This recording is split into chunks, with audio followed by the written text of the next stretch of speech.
Lusk with the Tennessee Chamber of Commerce, and welcome today for our transitioning back to work workshop. We wanted to offer this topic. While many have been back to work for months, others are just making that decision on returning and traveling, and we just thought it was a great time to offer this workshop. And we're thrilled to have Dr. Chris Cunningham present today. I also just sent the slides that you can use. You can access them now or later, but those should be in your inbox. Be sure to ask questions. Feel free to ask questions and put those in the chat box, but you can also raise your hand or when it's appropriate, just ask the questions. You're free to do that. So again, I'm Susie Lusk with the Tennessee Chamber of Commerce, and we really appreciate you joining us today. I want to introduce Chris Cunningham. Dr. Chris Cunningham is a UC Foundation Professor and Industrial and Organizational Psychology Graduate Program Director in the Department of Psychology at the University of Tennessee at Chattanooga. He holds an adjunct clinical assistant professor position for research and evaluation at the University of Tennessee College of Medicine in Chattanooga. Outside of the UT system, Chris is also the Chief Science Officer for Logiserve, a provider of science-based talent management technologies, and the current president for the Society for Occupational Health Psychology. So I'll turn it over to you, Chris. Thanks so much. Yeah, it's my pleasure. And I apologize for the complexity of that introduction. I get to wear a lot of hats right now, but the one thing that ties it all together is a real passion here for trying to help protect workers, but also keep organizations running smoothly. So that's the perspective I want to try to bring today as we get into it here. This transitional period we're in right now is a very complex one. There are a lot of sort of practical realities that we deal with, a lot of logistical challenges that a lot of us are struggling with.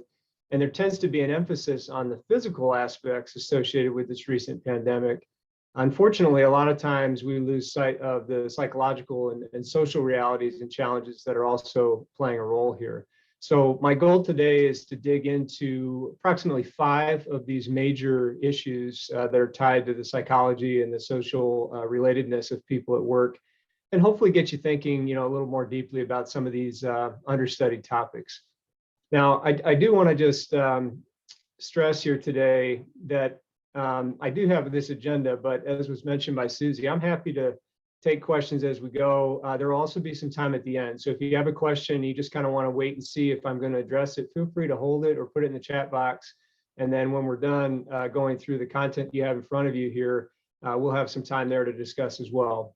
If we get to the end and you didn't have a chance to ask that question, or you're just not somebody that likes to do that in front of everybody else, there is my email address at the end of the slide deck, and I'll be happy to answer questions that way as well, following up. Now, I find it helpful when I do talks like this, just to give people a little bit of perspective so that you understand kind of where I'm coming from and why I might be a person to speak about some of these topics. The one thing that I do right now, more than anything, is I direct a terminal master's degree program in IO, or industrial organizational psychology. Now, what does that mean? Well, most of our graduates now, they go into human resource manager, director roles, or they're involved with talent selection, placement, retention. We have people that do performance management, evaluation. We have people who do health and safety planning. We have people who do data analytics, organizational change management, development consulting. And when I say we have people, like, this program's been running here at UTC since 1975. So we have roughly 600 alumni out there doing this for organizations all around the region, but also all over the country. So this is important because anything we're teaching, we always have to connect to practical reality. And so although I will today get a little bit into some research, and I will share a couple of theories with you, I promise not to focus so heavily on the academic side of it that it gets lost. We're going to focus on why this is relevant and how you can use this in your own thinking about transitioning back to work in your organizations. The other perspective piece I just want to stress is that I have a lot of background in a subfield of IO known as occupational health psychology. And this is a relatively new field. A lot of people look at it as an amplifier or a hub science that allows us to take, efforts of folks that have maybe a background in industrial hygiene or occupational medicine ergonomics, and we can use this to amplify or improve their effects. Because with occupational health psych, what we're doing is really trying to focus on modifying and understanding human behaviors, thought processes, emotional regulation strategies. And we're also really fixating and focusing heavy on the relationship between person and environment. And that's really what psychology is about when you apply it to the workplace. It's not just about what's going on in somebody's head. It's about how they're reacting to the environmental cues and the social norms and expectations that surround them. One of the things, though, that's also kind of unique about this occupational health psych perspective is that the focus is not on just responding to symptoms or problems when they arise. The emphasis is often on prevention and promotion. So a lot of what you're going to hear me recommend today isn't just here's how you fix this when it happens. It's more here's what we can do to avoid this from becoming a problem. Okay. And I just want you to understand that is sort of my mindset as I approach a lot of these challenges with different companies.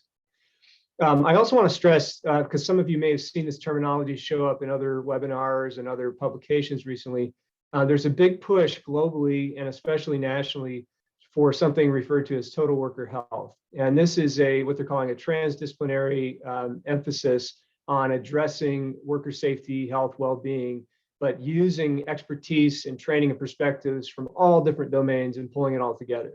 OHP, occupational health psych, is right at the core of that, because no matter what you're trying to manipulate or change about the work environment to improve health and well-being, there's always going to be a person there. Okay, so even if I engineer away the risk, for example, I still got to get people to follow the right protocol.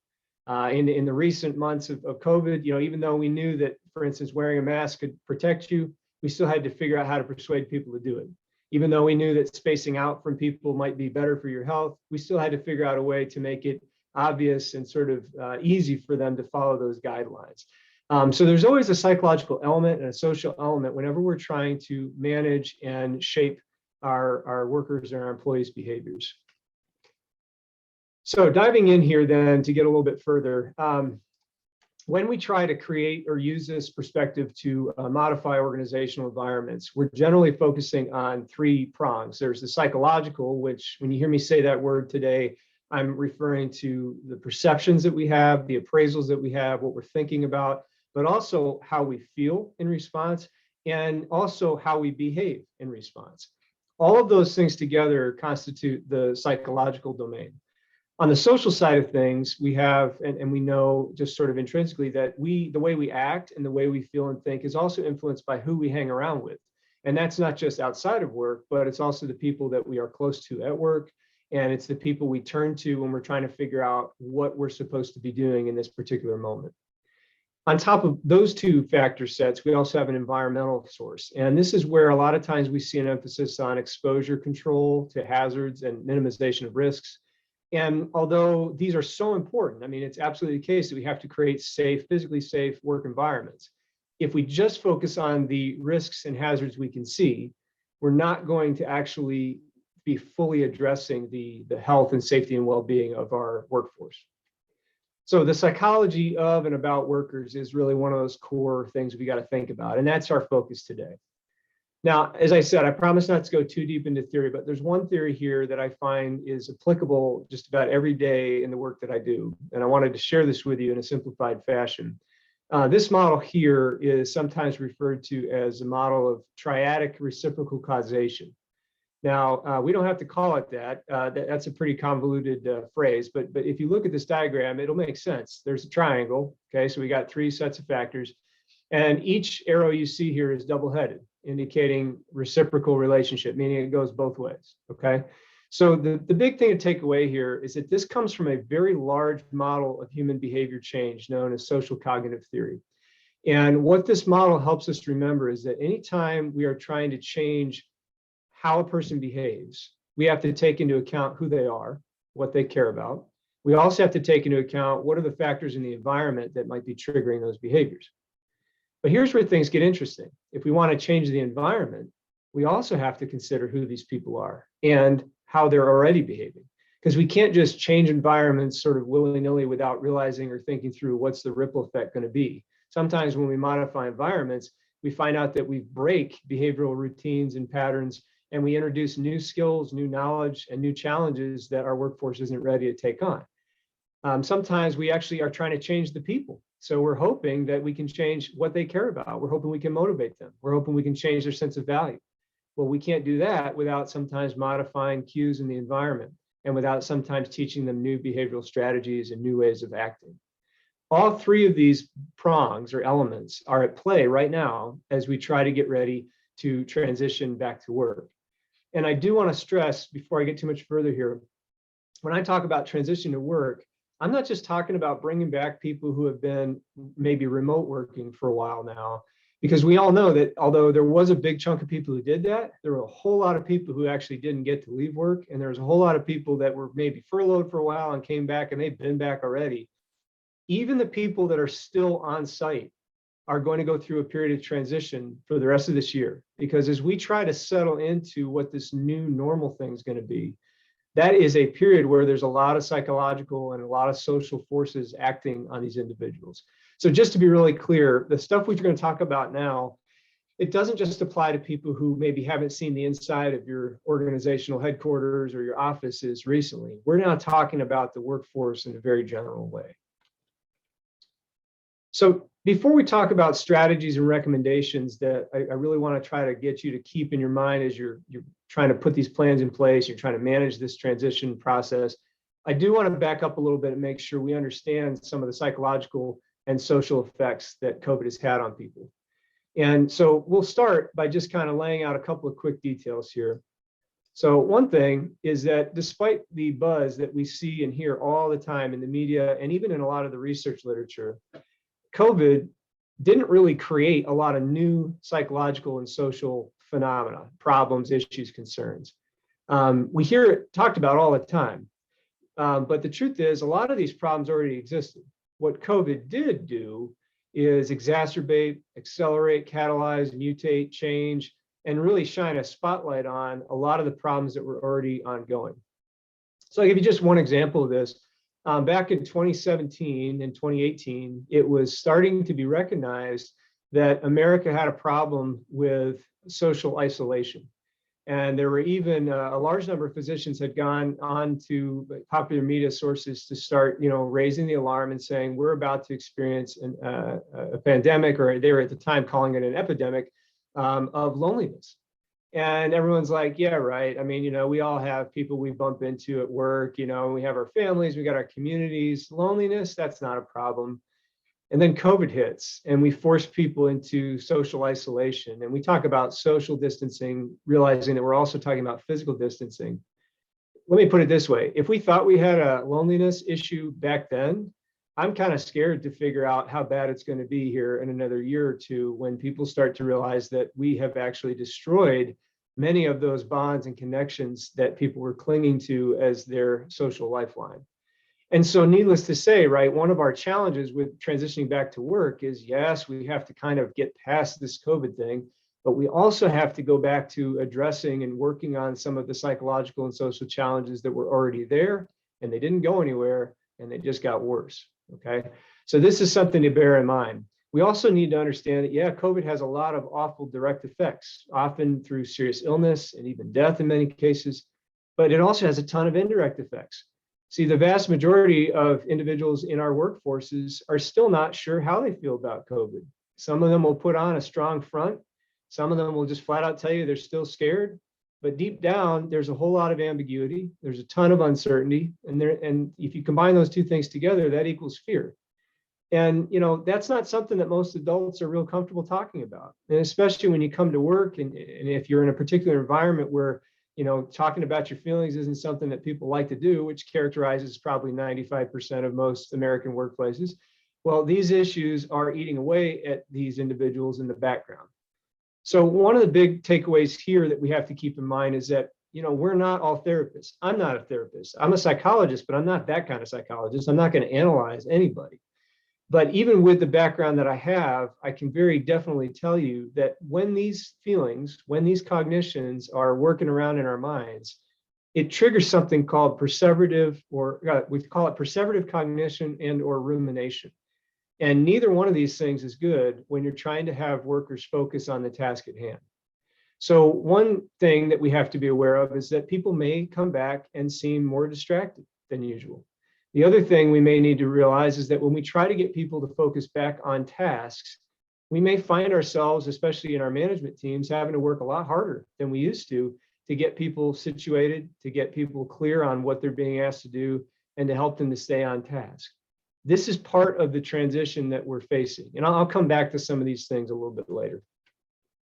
We also got to understand that for workers, there's a whole other layer of social complexity that's been added onto this. So just one example here, there is now an even more pronounced difference that many workers are experiencing between those who were identified or deemed factory or essential workers who didn't really get to go anywhere during this pandemic, and then those who were home-based or remote, who for many people, it's kind of like they got the premium deal, and then those who got furloughed and laid off and maybe collecting unemployment at this point. And that's a third group now that is creating all kinds of feelings for that group, but also for members of these other groups. Sad truth is we created a sort of a class system within our workforces by some of the decisions that had to be made during this pandemic period. And fixing that and breaking those barriers down is going to be one of the greatest social challenges that many organizations face. I'll give you just one concrete example. I do a lot of work with the healthcare space, and I was recently speaking with some nursing leaders at a hospital, and they said that they've been surprised. One of their greatest challenges is that a lot of their workers are severely hurt by the fact that when furlough decisions were made, they were basically told, you're not essential, so you need to go home for a while. And these workers are reporting, I thought I was important. I thought the work I did was important, and you told me that I wasn't, and you sent me home, and now you want me to come back and be as engaged as I was before? We've got some work to do now to help people understand that word, essential worker, that was not well thought out. And now we've got this issue where we've got people who know they're essential and those who know they aren't. And if that doesn't hurt identity and a sense of belongingness and commitment, I'm not really sure, what does. So these are some really fascinating sort of social and psychological forces that are operating at a very high level. And as we go a little further here, I'm going to try to get into some more concrete specifics for you to keep in mind as you're trying to craft these plans for transitioning back. I do also want to stress too, when I talk about psychological and social concerns, and that's such a mouthful, we tend to blend it together and call it psychosocial. Okay, so psychosocial concerns are people-related concerns, absolutely. But I don't want you to fall into the trap that a lot of organizational leaders fall into, which is that, okay, well, they're people-related concerns, so they're not my concerns. The thing is, if your organization counts on its people to get things done, if you are someone who believes that your people are your greatest competitive advantage, which they typically are, then these concerns become organizational ones as well. What we're talking about here is almost the readiness and an ability to work. And it's not something even that these individuals are fully able to control all by themselves. They need help. And some of the help comes outside the organization for sure. But a lot of the resources people need to work well can only come from the organization that they work for. Okay. And that's really important for us not to lose sight of. Now, people like me got a little excited during COVID. Yes, we were bothered and frustrated like everybody else. But the one silver lining for my domain is that we have now really gained a widespread appreciation that there's a lot of psychology and a lot of social functioning that happens underneath the surface and that is essential to all of us working and living well. And this actually presents us with a really incredible opportunity that I'll be speaking about here in just a couple of minutes. Now, a couple other general points to keep in mind before we get into some more concrete specifics. If and when, and this happens quite often, I get a chance to talk with organizations about how can we better design our organization to keep workers safe and healthy, how can we improve our effectiveness as an organization. What you're talking about is creating an environment where people can work well. And there are some core elements to that come from the psychological and social domain. One of these is a balance between the demands that are imposed on workers and the resources they have to meet those demands. Now, some of those resources are intrinsic to the worker. There's some personality differences, there's some knowledge differences, but a lot of these resources also come as part of the job or the work experience. So for instance, having the control or decision authority to kind of make some choices about how I approach this task, having a support of coworkers and supervisors, having the training I need to be confident that I know what to do in this situation, having the information or access to information that I need when I need it so that I can keep things moving smoothly, having the equipment I need, the technology I need to do my job well, having time to actually meet these demands. These are examples of concrete resources that the organization controls and the employees don't. So one of our challenges with any kind of transition is doing the best we can to make sure that these resources are available to the workers when they need them. Another big piece here to working well is ensuring that workers have and can develop and sustain a sense of purpose and meaning in what they do. And I understand this probably sounds like really soft and fuzzy, but it goes way beyond that. Okay. If we don't have a sense of purpose and meaning about what we're doing, then we don't care how well we do it. And I've never met a business leader or owner who would say, well, that, I don't care about that. Of course you do. If your employees are not taking sort of an ownership mentality over what they do, then you're probably not getting their best effort, and you may not be getting the best quality out of what they're putting in. So we develop purpose and meaning with really carefully and well thought out communications that are clear and evenly developed and fairly distributed. We develop purpose and meaning with strategies to build and sustain motivation and engagement, commitment. And we also develop purpose and meaning by helping our workforces grow and develop. Very, very few people, there are some, but very few people, especially in our younger generations, are interested in taking a job that flatlines or stagnates and doesn't give them an opportunity for growth and development. And what's interesting is it's not always the case that workers are wanting to be promoted all the time to senior leadership and have all that responsibility. A lot of times the growth and development they want can be thought of in sort of a lateral way, where they just want to keep learning new skills. They want to become more well-rounded. They want to be more adaptive. And this is not a bad thing for organizations to support, because what it does is it helps you build that resilient and adaptive workforce that's ready for whenever the next change comes. The third major bucket of factors we have to look at when we're creating environments that work well is focusing on what's actually healthy and safe from a psychological and a social perspective. So what I mean by this is some concrete examples would be making sure that people have the opportunity for physical movement as part of their work. Now that can go too far, and there are many jobs where there's so much physical movement or it's so repetitive that people still can get hurt and injured. But we do have to recognize that the bigger health challenge facing many organizations right now is a lack of movement and a lack of variability in movement. So we are still struggling with repetitive strain injuries that we've known are damaging since the early 1900s, but we have not addressed this well in the design of work tasks. We're still struggling with a sedentary culture where even when people have the opportunity to move, they don't. And unfortunately, COVID has made this worse, because now let's say we have the opportunity to choose to go to a meeting in person or have a virtual meeting like this.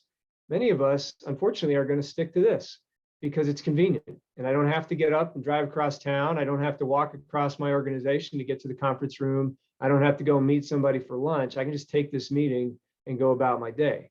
Well, taking this meeting for most of us means sitting still. Few of us have standing desks. I do, but I'm not using it right now because even for me, it's like, well, I didn't have time to raise the darn thing. So I'm still going to sit here and talk this way. And this is one of our challenges, is trying to figure out how do we get our workers moving. But it's not just about physical movement, it's also about cognitive movement. So unfortunately, we're always in a quest for efficiency and productivity. And when you focus on those things, you tend to simplify and streamline. We have a word for this. It's called Taylorism. Again, from the early 1900s, we learned that if you simplify a task into its component parts, you can train people to do that particular task really well. But since then, we've learned that when you ask people to do the same simple task over and over and over again, they are bored out of their minds, and the monotony sets in, and the physical damage to their body is pronounced, and you lose them over time. So we've also learned that if we can create cognitive stimulation, social stimulation, and get them engaged in those ways, people will find their jobs to be much more motivating and purposeful. In addition to those things, we need to figure out how to facilitate social connectedness at work. We've all heard the phrase, nobody is an island, right? Well, that's true. And it's also one of the reasons people go to work, is because we all, most of us, have a need for affiliation. There's a few folks out there that somehow manage to live their life as a hermit. And I say, kudos to them. But the vast majority of us are going to deal with normal folks who really do need to have connectedness with other people at some level. And this is something that a lot of organizations have lost sight of. People don't just come to get paid. They don't just come to do the work that you want them to do. They come for the connections. And this is one of the greatest risks we face right now as organizations ponder the idea of hybrid work and long-term remote work, is that one thing we've not figured out over the past year or months of COVID is how do we keep those social connections real, deep, and authentic if the only way we have to connect with each other is virtually. Now, Zoom helps, or any kind of video conferencing helps for sure. But the question we have to understand is, would it work as well if we hadn't had some experience with each other prior to when the world went virtual for so many workers? And the answer in many cases is no. There is actual evidence on this. If you don't have a foundational relationship to build on, going into the virtual space is extremely difficult. Now, again, even for workers who didn't go virtual, we have this issue where we've interrupted a lot of social connectedness because of a lot of the social and physical distancing protocols we had, and because of how difficult it was to communicate in some industries, depending on how much PPE you had to wear, while you were doing your work. And so we have to kind of think now, how can we reconnect people socially? And then the last big bucket here we're going to need to focus on is how do we build environments that are physically safe and emotionally safe and socially safe and just, basically civil. And this is something where, this was a big issue again before COVID became a problem. And then it became an even bigger issue while COVID was a problem. And now we've got this very complex scenario unfolding where, we have a lot of folks, as I said earlier, who are still conflicted about what's the right next step. One of the issues I hear a lot among my coworkers is, should I get vaccinated or not? This is just one slice of it. And, all of us have some pretty strong opinions about this. What we don't want to see is these perspectives turning into another form of incivility or hostility or mistreatment among and between workers. And so a lot of times, the organization ends up having to play, a kindergarten teacher with a lot of our workers, trying to remind people to treat people with respect, trying to remember and teach people how does trust get developed, and get across the message that trust takes a long time and a lot of good communication, and it can be destroyed really quickly, but building it back is very effortful. These are some of the lessons, unfortunately, that we kind of have to go back to. So as you're planning out this transition back to work, if it feels at times like you're going back to square one, that may be an accurate perception. And it doesn't mean, though, that it's less important for you to do that. It just means that, yeah, unfortunately, we are going back to square one on a lot of these topics. Once we can get these things reestablished, though, then we can jump forward, because there are some upsides to what we've been experiencing over this past period of time. One of the big upsides is that we have learned really and truly just how flexible our workforces can be. And we've also challenged our organizations with a legitimate stress test to figure out what can we do adaptively, what can't we do. And we've learned a lot of lessons too about how to respond to these types of major disruptive events when they happen again in the future. And so that's also a real positive that's come out of this. So all good things for us to kind of ponder. I'm just really going to quickly give you 3 other things to look at, and then we're going to get into some specific recommendations. One thing here is that the one model that may be helpful to keep in mind is a model of person and environment fit. And when we're designing or we're helping organizations design jobs and selection programs and training programs, we often try to get people to focus on the reality that workers fit or don't fit their jobs along a variety of dimensions. One of the big dimensions is, do they have the skills and abilities necessary? And this is the one we often think about when we write a job description. But there are other dimensions. So in other words, is what the person values or cares about the same thing that the organization cares about? And this is something where we're seeing a lot of adjustment right now, especially for people who did go remote or who got furloughed. They've had more time to think about what's important to them. They may have reprioritized their life a little bit. Don't be surprised if some workers come back from these types of employment situations and they're not the same person they were when they left. For some, the development may have been a really positive one. For others, they may have realized that they don't love the work that they were doing before. And trying to push that person to go back to the way they were is going to be a losing battle. A third level of fit is demands and resources, which I was talking about before. And this is the idea that when you impose demands on workers, they are more likely to be able to handle it when they've got the resources and the tools and the knowledge to do that job well. And this is such a simple concept, but I can't tell you how many organizations have never actually thought about it in that way. And we see examples of it all around us all the time. You can find any position in your organization, you can realize, we constantly have problems with X. And if we only had, why is that problem? Well, we don't have enough of this resource. If we were able to figure out how to get more of that resource, a lot of these problems would decrease. So here's another model that fits with this very closely. And this is known as the demand control and support model. And I'm going to refer to this in a few minutes. So I just wanted to give you a visual to latch onto. This model reminds us that we can characterize work in terms of the level of demand and the level of control people experience. So for those of you that understand reading graphs, I'm talking about the X and Y axis in this visual. The third dimension, the Z axis, is where aspects like support can get added in. And the big takeaway from this model is that adding demands or putting workers in an environment where demands are high, that is not necessarily going to be bad for them. What's bad for workers is when we put demands on them that are super high, super heavy, and then we don't provide corresponding resources, and we don't provide the support they need so that they know that they can get assistance or clarification or information when needed. So that red corner you see there is like the dangerous work zone. That's what we want to try to minimize in our own organizations. Our jobs and positions and tasks where the demands are crazy high, the resources just aren't there, and there's no support to build people up. And sadly, I go into a lot of organizations, and I have yet to find one organization where those jobs don't exist. They do exist. The thing that's less common are the jobs where demands are high, resources are high, and there's a lot of support. And when you find those jobs, you can feel it. Like you can walk into those areas where that work's being done, and you can feel the energy, you can feel the engagement, you can feel the positivity, and this really sort of can-do attitude and spirit. And that's what we want to shoot for as we work to rebuild our workforces around a new model of working. The last model, and I'm not going to read every piece of this. This is something you can study later if you're curious, but this is a model known as the Job Demands and Resources Framework. And this is one of the newest extensions of everything that I've just been presenting, where they've taken this concept of demands and resources fit, and they've expanded upon it in a lot of studies, okay? The big takeaway here is that if we want our workers to perform well, we know that there will need to be some level of demand imposed on them. In other words, I'm going to have to ask you to do something as your manager, because that's kind of the way work works. I tell you that I need this done. But we also know that it's not enough to just put the demand on somebody. We got to make sure they know what to do with it and they have the resources to respond to it. So that's where the resources come into play. What we're seeing, though, in more recent studies is that when you also give people some control over how they activate or leverage those resources, motivation goes up.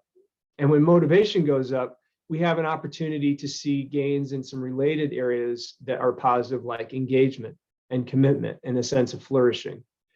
The idea of granting employees some more control over how they approach work is now often referred to as job crafting. So if you ever see that in like a news article or a trade journal, what they're talking about is giving people the latitude or some flexibility over how they approach these demands. And the only reason I highlight this today is that there's a lot of these sort of, as I said before, psychological and social changes and phenomena that people are juggling, that when we start to bring our workers back and we try to kind of constitute this new working reality, when we tell them we need A, B, and C done, we may have to learn to be a little more flexible over how they approach it. Because what we may find is people have developed some new ways of prioritizing, tackling tasks, breaking big goals into sub goals. We may find that they've learned new technologies that help them approach the work faster and better and in different ways. So whereas in the past, it was very common for us to provide a task with very concrete and specific guidance on how it has to be done, now in certain workforces, we may be able to have a little more flexibility. Now, of course, in a lot of manufacturing environments and environments where there's some very rigid safety protocols, job crafting is not a function. But where you can still inject control in these environments is by having workers reflect on events as they transpire and see if they've got some innovative ideas or ways of improving that process or protocol so that safety is maintained or so that quality can flow more smoothly. So there are opportunities there, and when there are, to engage employees in the design and the active kind of construction of the work process, that's how we can build engagement, and this can sustain performance over time. Okay, so before I go any further, I'm just going to pause for just a minute or two and see if I've triggered any questions yet. Then we're going to go into specific psychosocial realities about transitioning and some recommendations around that.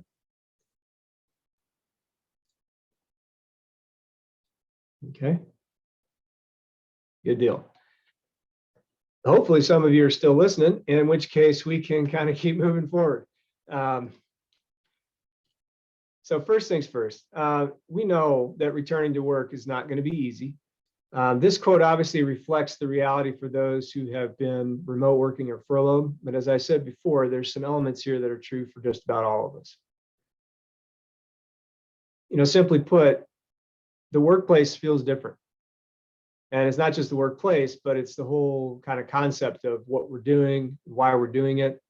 Some industries saw a huge increase in the motivation and importance behind their work. A lot of folks in sort of nursing, for example, are flying on a new high of motivation and importance, but they're also devastated by the loss that they've witnessed. And they're also challenged by some of the pressures they're getting to do more with less on the resource side. You have other people in other industries where, their services were just not needed for over 12 months. And you can imagine how devastating that was to those individuals' identities and how devastating it is now to the organizations that are trying to bring those services back and they can't hire enough people to fill the roles. This is, one of the other realities that we're facing right now. So the bottom line is we've got some differences that are present. And one of the big takeaways here is we can't expect the transition to result in a return to what was. Okay, we instead need to be thinking about what's going to be. Now, what's also complex about this is when we talk about returning to work, it's a very, sort of positive way of looking at things. Like, oh, it's like returning home after being away for a long time. It sounds almost fun. We have to remember a lot of workers never left. And those that had to work through this was not a happy period for a lot of them. So we got to understand that there are needs here for essential workers and everybody else. And as I said before, we didn't think through the consequences of using labels like that. And so right away, we have some trust and some sort of commitment from the organization to the employees in some cases that we have to patch up. We also have to begin communicating again so people understand their worth and their value to what the organization is doing. And that's a psychological and a social challenge. I was on site 2 days ago with a manufacturer in this area, and we helped them manage their annual employee engagement and attitude surveys. And they made an observation that I thought was really right on the money. They said, for the last 12 months, all of our communication has been one way. We've been focused on telling people, here's what we have to do to stay safe, and here's what we got to do, and here's your schedule, and this is what we're going to do next week. And he's like, it's no wonder that people are feeling, detached and disengaged because we have not been able to sustain the two-way communication that we used to be so good with. And so one of their challenges right now is figuring out how do we reopen and how do we restart that two-way communication so that everybody feels like they've got at least a little bit of voice, and that if they have something to share or a concern to raise, somebody is actually going to be able to listen to it. One of our big challenges right now, too, is, as I was alluding to before, is that if we want to, we talk about returning to normal, that's like going back in time. And I don't think we've figured out time travel yet. We've done a lot of cool things over the last 12 months, but this is not one of them. So we also have to understand that if we were to go back in time, that might not serve us well, because what we thought was working well before COVID might not have actually been that great. We were getting by. So what we have now is an opportunity to figure out exactly what do we need to do to go forward. And as I was saying earlier, this is a really great opportunity to design a new and better normal when it comes to working well. In other words, the disruption that COVID presented gives us an opportunity to fix a lot of aspects of work and working so that organizations and their component employees and workers can function better. It's an opportunity to reimagine work and patterns of working. it's also an opportunity to bring back that multi-directional sharing of information that I was just alluding to a minute ago. And I do want to stress something here that's a psychological and social reality for all workers. Increasingly, we've learned that workers, especially new hires, are not just the passive information seekers that we used to treat them as. Instead, what we find is that people need information when they need it.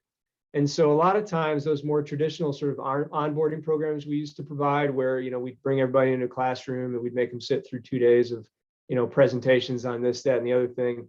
That's a strategy. It's one strategy, but it's not always as effective as a strategy where there's a little more interactivity to it and employees have the opportunity to ask questions and get answers when they're needed.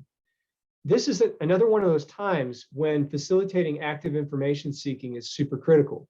Because as I had said way back at the beginning this morning, one of the biggest challenges with returning to work right now is there's still a lot of ambiguity and uncertainty, not just about COVID, but about like, what's my place in this organization? What are we doing again that matters? Why do we do this? Who will I be reporting to? And, how will they manage me? What are my flexibility options when it comes to work? What if I need to get out of work to care for somebody? What if I have health issues of my own?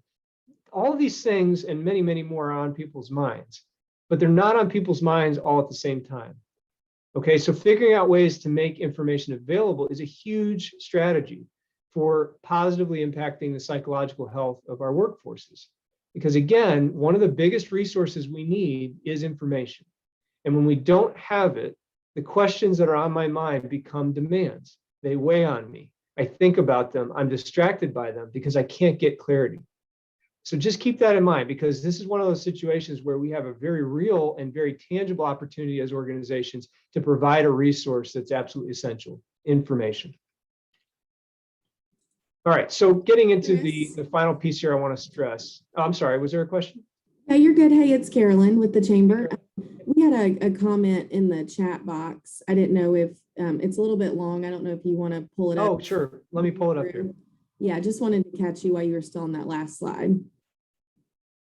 Yeah, this is a good question. So I think it was posted to everyone, and I'm looking right now at the question about what's the psychology of a worker thinking you didn't try hard enough to keep that going during remote work? How do you overcome people saying, so it's just important when we are together face to face? I don't want to misinterpret this question. I can read this a couple of different ways. One thing we've come across, and I don't know if this is exactly what was intended, but one thing we've come across is where some tough decisions were made about headcount and about scheduling and the like. A lot of workers weren't privy to the decision making that went into that, and they may not understand that real serious efforts were taken to try to keep as many people employed as long as possible, to try to keep the benefits available as fully as possible, et cetera.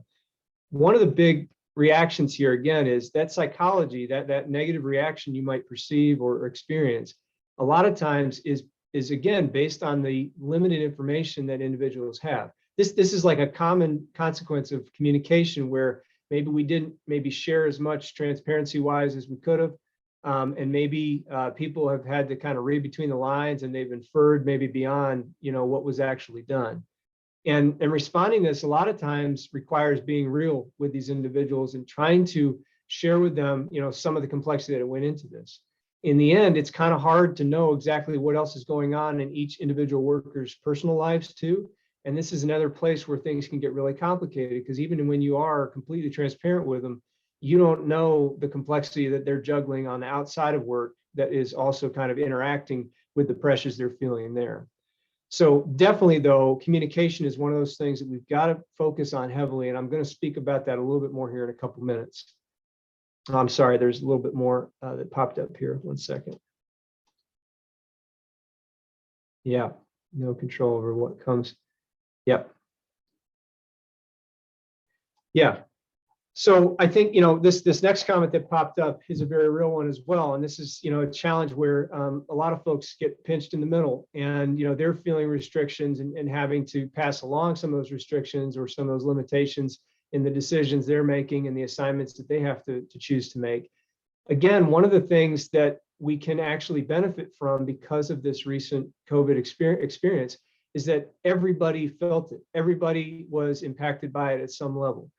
And it gives us a shared understanding for perhaps the first time in a long time for a lot of people in the workforce. And it becomes an opportunity to be real with each other about what we're working with. Now, it's not going to make people happy, but it's, the goal of managing and leading others isn't necessarily to be their friend. And it's not even necessarily that they all have to like us. Sometimes it's that they have to be able to respect and trust that we're making the best possible decision we can with the limited resources that we have. But this comes down again to being able to present some of the logic and rationale behind these decisions that are being made, and also helping people understand sometimes we are just, as you said, passing along decisions that have been made that you didn't have control over. And acknowledging the frustration and acknowledging the emotions and the challenges that these workers are perceiving. It doesn't sound like much, but believe it or not, sometimes demonstrating that empathy and that ability to connect with people over the challenges they're perceiving is what you can provide. That's the support resource I was talking about before. It's not maybe directly fixing or addressing the problem, but it's allowing people to know that they're heard. And it's allowing people to realize that they're not the only one that feels that frustration and is challenged by whatever that issue happens to be. Let's try to come back to these here in a little bit after I can get through a couple more details for you. I do want to make sure everybody understands that we have basically 5 core areas that I would encourage you to really think through as your return to work plans are being formalized. And I'm not going to spend a lot of time on each of these because you all have copies of the slides and you're welcome to look at these, but I do just quickly want to touch on some points with respect to each of these, okay? So one thing real quick is we have this issue of the psychosocial concerns and this issue of psychological health being a little different than physical health. So I'm not going to discount the importance of protecting and ensuring worker physical health. That's a given. But a lot of times we neglect to realize that psychological health has really far-reaching ripple effects. It literally influences how we perceive, appraise, react, think, feel, and behave, and make choices. So if we're not concerned about the psychological health of our workers, then we're really missing an opportunity to keep this workforce moving in a positive direction. I want to make it clear that this idea of mental health and psychological health concerns is a very real deal. Just a few kind of stats to plant the seed with y'all. And if you look across these bullet points here, you'll realize that workers are dealing with a lot. I just saw another survey that came out this morning that suggests now that, by these recent estimates, the last bullet point here, about 49% of respondents feeling uneasy about adjusting to in-person interactions. Well, now, depending on how you ask the question, sometimes we're now seeing closer to 50 to 70%. So the big takeaway here isn't that any of these numbers is going to change what your organization is doing or has to do, but it should hopefully at least remind you to be somewhat sensitive to the fact that, people don't know how they feel about returning to work. They're still trying to figure this out. So the organization has to act with certainty and has to put something forward, but being sensitive to this may influence the way you communicate and may help you to build that rapport and that sense of support with your workforce. We also got to understand that along with the anxiety, there's a lot of insecurity and instability. And this is one of the most damaging psychological realities that a lot of workers struggle with, is when I can't count on my job being there for me. Again, it's not just my financial stability, it's not just my benefits, but for a lot of people, it's a piece of who they are. It's why they're getting out of bed in the morning to go to work. It's how they're supporting their families. And so this is hugely influential on how people respond and react in a psychological, personal way, but also in a social way. So one of our challenges in returning to work is helping employees maintain and improve psychological and social health. And we want to worry about this because we are trying to also avoid a future pandemic where we see issues, like I said earlier today, about loneliness and isolation become the next great crisis that we have to solve. So a couple of things to keep in mind. If we need to protect psychological, mental, cognitive, emotional, behavioral health, we can offer more support and also ensure that our benefits plans include and continue to include the mental health, psychological health benefits.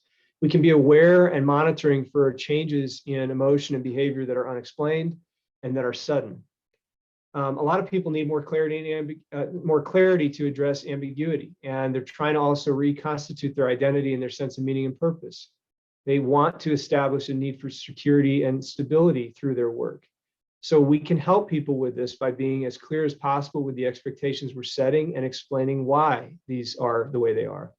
By also facilitating worker development and focusing on doing what we can to retain people and help them understand that you're interested in them working for the organization for the long haul. Yes, obviously there will still be turnover. And yes, there will be people who come back that you wish kind of didn't come back.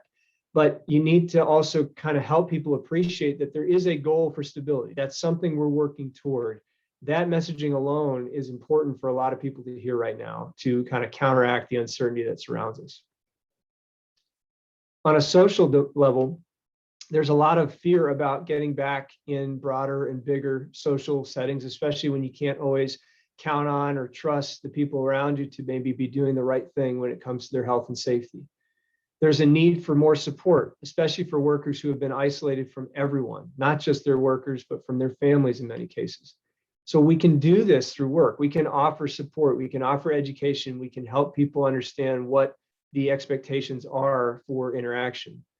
We can also facilitate affiliation and fight against loneliness by helping workers to reconnect with each other. Yeah, this might mean bringing back some of the silly things like, birthday donuts and, town hall meetings and water cooler chats or whatever your environment would permit. It was not wasted. I know it flies in the face of productivity, but you got to understand here too, again, we don't just work to produce. We're not machines, we're people. And there's a connectedness here that we have to work on rebuilding. There's also a need to readjust to social norms. A whole lot of people have changed the way they think about themselves and about others and being with others. And so there will be a lot of management effort directed to getting people on the same page and to reconstituting what those expectations will be. And let's also remember, for people who are returning from being in a remote work arrangement for so long, they're going to have to reconfigure their ways of juggling their work and non-work roles. So it could be work and family, could be work and school, could be just work and personal life. They got to start that over again. And so being sensitive to that and granting flexibility where possible could be really helpful. Also helping people appreciate the real interdependence needs that exist can be something that we can emphasize in our return to work plans. When we talk about self-care, which is the third dimension to focus on, just real quickly understand that when we are exposed to stressors, the demands, then we experience the arousal of stress. And this can hurt us over time unless we interrupt it with periods of recovery. Well, what recovery is a replenishing of resources we need to respond to the demands that we experience at work. And what this looks like in a real simple practice is it's a battery recharge. Now, the problem is that when we come back to work from where we've been, we have to come up with new routines for self-care. We're going to be working different schedules, working with different people, working with different demands, working in different environments. Sometimes we now have to rethink, okay, well, where do I get my break? How do I get my break? If I'm going to keep remote working, how can I get better at putting time between my Zoom meetings? How can I get better about eating well again? How can I get physical exercise back in? How can I get proper sleep? So organizations actually can help with this by modeling and encouraging workers to take care of themselves. It sounds ridiculous, I know, but a lot of people don't believe they have the permission to do this. They also don't believe that it's an imperative for them to show up to work as their best self every day. So this is something to really think about how we convey this to workers. And we can also help them on the job to replenish their resources and to have access to resources when we give them aspects of control and opportunities for mastery and detachment when they're outside of work. Now, be really concrete. This could come down to helping remind managers and other executives, for instance, hey, if you can save that communication for morning or when these workers are on shift, that would be great because it'll help these workers focus on what they need to do outside of work. When they're at work, encouraging workers to focus on what they need to do at work and save the outside of work stuff for when they're outside of work. This is a way of helping people to create that boundary and that segmenting between home and work. And it's not going to feel natural for a lot of people right now. So it's something that we can facilitate and help with some training and some examples.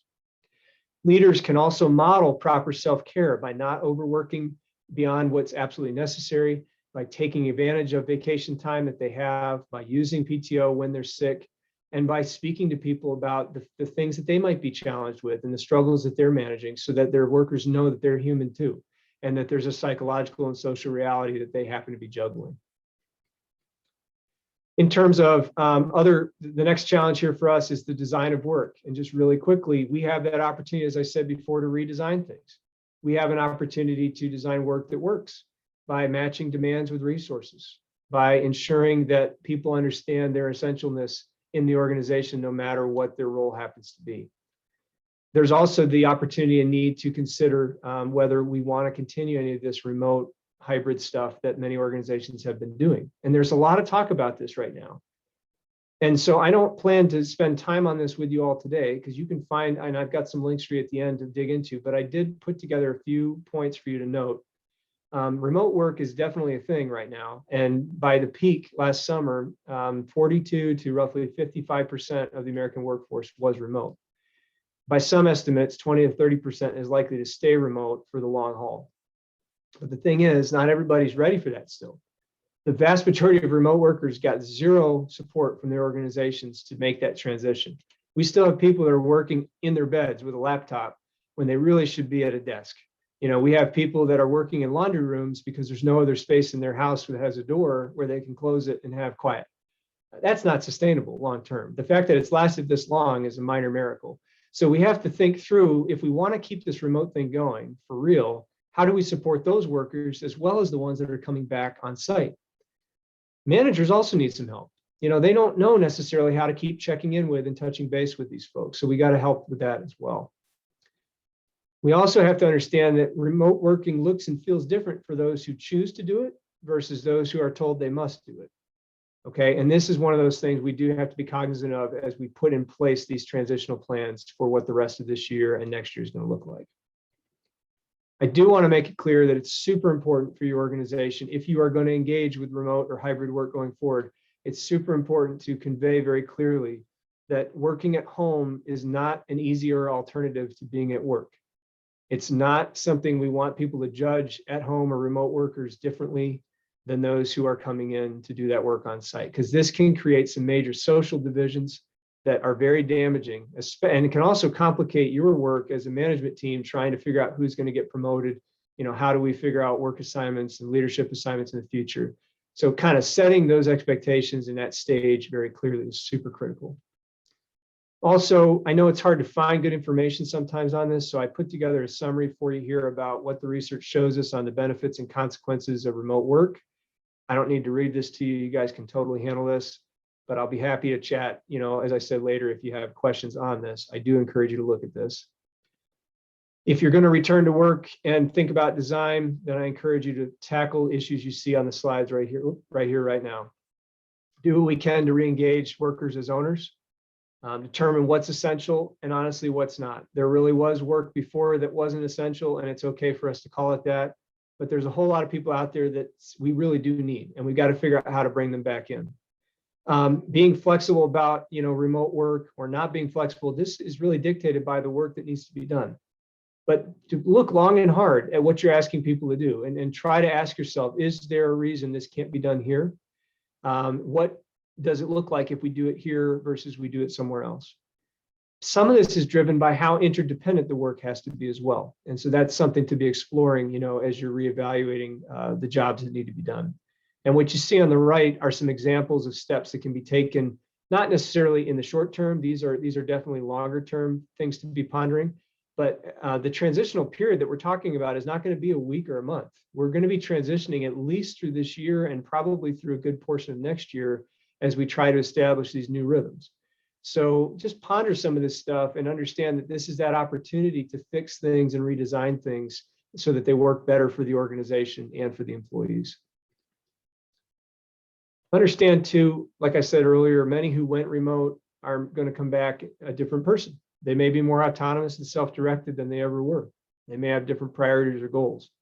So management needs to be attuned to this and understand that, you know, we might have to be kind of appealing to different aspects of these people than we did before. It's time to get to know your workforce again, basically. Also, people who have been working remote may have been focused more on outcomes than on process. So if you do require your workers to come back to work, you know, be a little bit easy on them for a little bit as they get into new rhythms. You may have had a performance management system before that was very focused on process, to the point where the expectation was basically that people look busy and stay busy all the time. But that's not really what remote work looks like for most people. It's more focused on the ends or the results. And that takes a slight shift in management philosophy, where you can't micromanage people on process. You have to focus instead on, are they getting the job done and is it good? And if it's not, then you can focus on process to make sure that the result gets better. But see, a lot of people have really started to enjoy this idea of tackling work as they need to get it done. And as long as they're getting it done well, then we want to challenge ourselves to maybe rethink whether we're dinging them from a management perspective for the fact that they don't maybe look busy or they don't work the same way that everybody else works. So one of the big strategies here is try to go easy with discipline at first, because there's a lot of transition going on here. And what we don't want to do is push people away because we don't understand maybe what they're doing and they don't understand what they're doing back in the work environment either.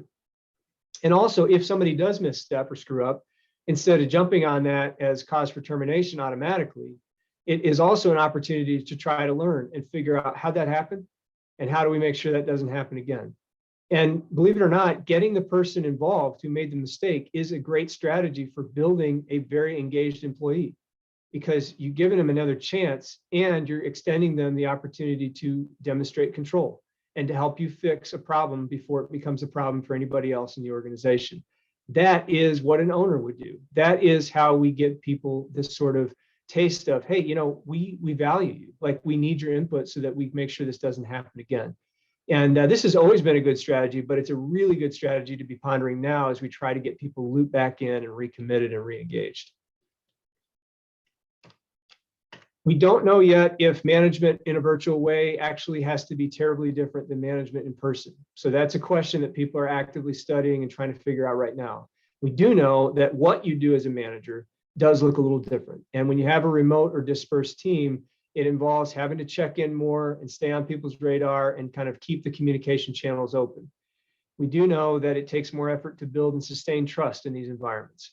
And we also know that sometimes with virtual teams, we have to create a shared leadership structure, because it's sometimes impossible to get one person when you need them to make decisions all the time. There's good evidence on this, and I've got some of this linked for you at a resource slide at the end of this deck, and I encourage you to probe that if you're struggling with some of these challenges. And like I said, we can talk some more about this at another time. The simple way of thinking about a lot of these points I'm making on management is that we may have to think about this idea of working hard versus getting work done. What's really more important to the organization, and what do we want to focus on with these employees? We also have to really think hard about communication. It can't just be one directional anymore. So what are our avenues going to be? Who's going to control it? Do we remember how to convey the right information with the right medium? Serious things that have an impact on people's livelihood need to really be done in person. There are some things, though, that real-time communication is super helpful, especially with virtual and hybrid teams. And that's where texting and Slack channels and Microsoft Teams can be super helpful. But those channels aren't great for more formal communications.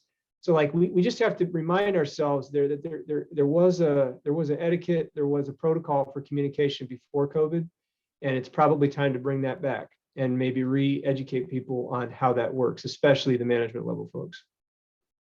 So to try to be concrete, some of the big management related challenges for return to work are on the left, some of the big strategies on the right that we want to consider. The only point I want to highlight here, because I haven't spoken to it directly, is that we want to be very careful with mandates and requirements right now. There's some that are legally okay, but even the legally okay ones, when you mandate employees do something, this triggers a lot of psychological and social reaction in that individual and in that workforce. So the point here is think long and hard about what you want to put your foot down on, and make sure you're ready to back that up when people start to challenge it.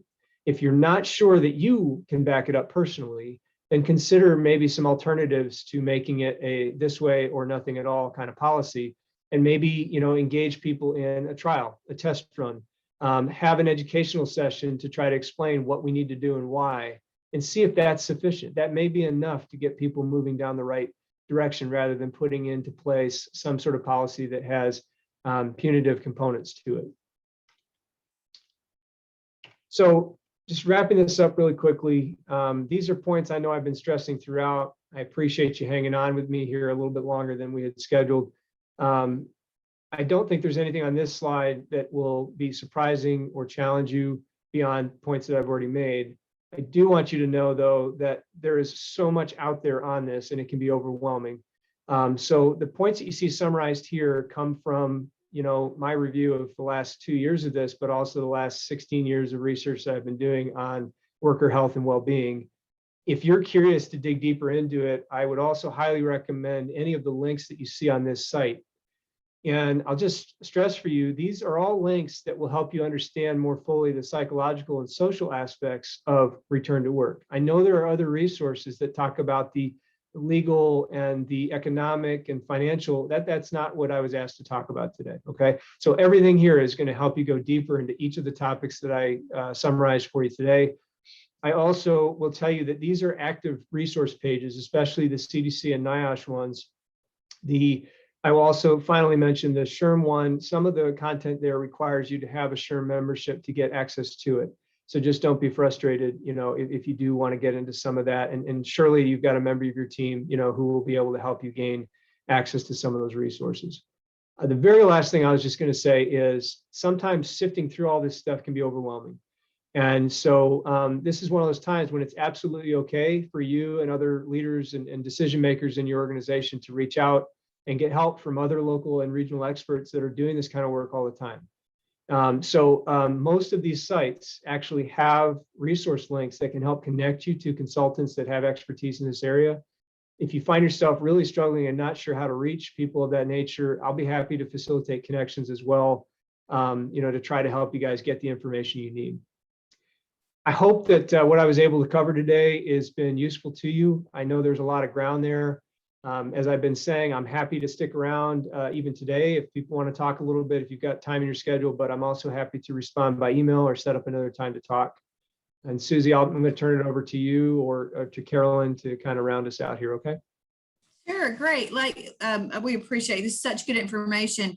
And if you did not get the slides, please let me know and I will email those to you because there was a lot of information and it's so good to have those in the slides that Chris provided. We do have a question in the chat, but if you do want to pop off or stay on, we'll ask that. But I do appreciate this offering. There's such good information. The chat question that I have right now, it says, would you touch on the EQ side of this issue versus the logical side of employers and employees? Do you recommend developing an internal external program for employees and leaders that are struggling?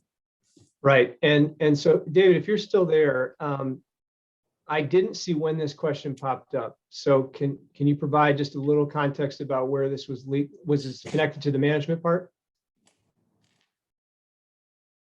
I think he might have left. Well, for everybody who is here, EQ, I think he's referring to what a lot of people are now talking about are the emotional intelligence aspects of managing others. He may be using that EQ to refer to something else. And so I'll apologize publicly now if I am misinterpreting this, but there is, providing support for the management of emotional challenges between leaders and their subordinates, it is a challenging thing because trying to bring in sort of like a third party arbitrator for conflict moments can be really rough because that individual is not part of sort of the organizational family and they don't understand the language and the context and the nature of the relationships. So a lot of times it is better if we can handle these issues internally in some way. A lot of companies right now are realizing that part of what they need to do to get their managers ready to handle the psychological and social issues that I was talking about today involves teaching managers how to be, not just to demonstrate empathy, but how to be more in touch with their own emotions and how they react when employees bring them problems. And at first, this seems like it doesn't make sense, but there's actually a lot of merit to this because often when we're dealing with a difficult individual, if we're not in control of our emotions, then when we first interact with that person, our reaction tells the whole story. And like we might shut that person down or we might throw gasoline on that fire just by the way that we react to the issue that we hear or the question that person raises. And so by learning kind of what our own characteristic styles of emotional regulation are and how to get better at that, we as managers can be a lot more effective in connecting with and communicating clearly, even with our most difficult employees. So trying to get back to this question here, I do think it's valuable to offer, training and support for managers and for employees about how to communicate about these difficult emotional topics. And I don't endorse a specific program. There's a lot of programs out there. They don't have to be developed in-house though. And that's something I will say. There's a number of good facilitators out there that can provide this kind of workshop training and tailor it to the levels of your workforce. Internally, it can also be developed with, you could get some internal help through a learning and development department, or connect with an expert that's got some background in psychology and social interaction that could help you develop a program that fits the terminology, the vocabulary, and the environmental reality of your work place. I would encourage you to look at that though, because we tend to treat work like it's some kind of sterile environment. And like I said earlier, we're not managing machines, we're managing people. So if we don't know how to do that well, we don't know how to regulate our emotional displays well, we don't know how to read other people's emotions well, that is going to lead us into trouble over time. Are there other questions for this morning?